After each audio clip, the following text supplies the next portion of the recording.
Hi friends, this video shows how to do factory data reset. Please don't forget to subscribe this channel. Please like and share the video. Go to settings, tap on the settings app icon. Go down, select general management. Go down, tap on reset. Go down, here we can see factory data reset. Tap on factory data reset.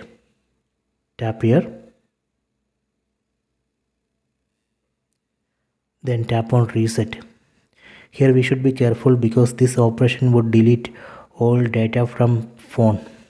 Video files, audio files, images, accounts, apps, everything. If you are okay with this deletion, you can tap on reset. Then tap on delete all.